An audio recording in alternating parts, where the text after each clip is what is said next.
This is TechCrunch. VC Jenny Fielding, co-founder of Everywhere Ventures and former Techstars managing director, was basically trolling on X when she posted, "Y'all have strong opinions about pre-seed founders who have EAs to help them schedule? Just checking." Fielding knew the post was a little bit snarky, she told TechCrunch, but it sparked a big conversation. Some people suggested that early-stage founders could simply use AI executive assistants. Others grew affronted that a VC implied that they shouldn't hire a human to assist, even at the earliest stages of their company. Fielding's point, however, was that founders still hold some misconceptions from the excess funding days of 2020 through 2021 about appropriate cash management, especially during a startup's early years when revenue is scarce. That's when companies should be working on the basics of building a product that people want to buy. "I was a founder. I started 2 companies," she said.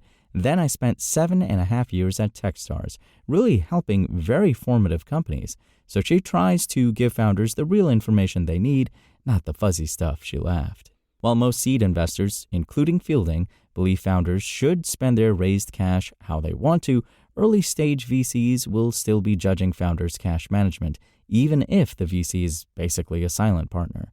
"We invest at the earliest stages. We don't take board seats. We're entrusting this cash to founders. And so, yeah, we look at the operating budget and we have calls with them quarterly," Fielding said.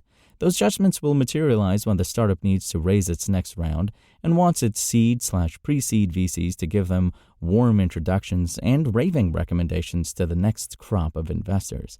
So while executive assistants can be invaluable at established companies, they are also operational overhead positions, not people helping to build and support the early product. Beyond an EA for the CEO, there are other titles at an early-stage startup that can be a red flag to VCs, COO and CFO. Oftentimes, it's a third co-founder who doesn't really know where they fit, she said, adding that third-wheel co-founders can be very expensive, both in terms of stock and salaries. You need to develop a product and then get customers. Not really sure you need the organizational structure of a CFO and COO. Which brings up the salaries themselves. This is another area where early investors might keep mum but are paying attention. Fielding actually ended a deal when she analyzed the operating expenses of the startup and saw that the founder was paying himself $300,000, she said. While that salary might simply be matching the pay at the previous Google or Microsoft role, a reasonable salary at the pre-seed level is between $85,000 and $125,000, she advised. It's a matter of the math. Even if a founder has raised a healthy $1 million pre-seed but pays themselves $200,000, they've already spent a fifth of the money.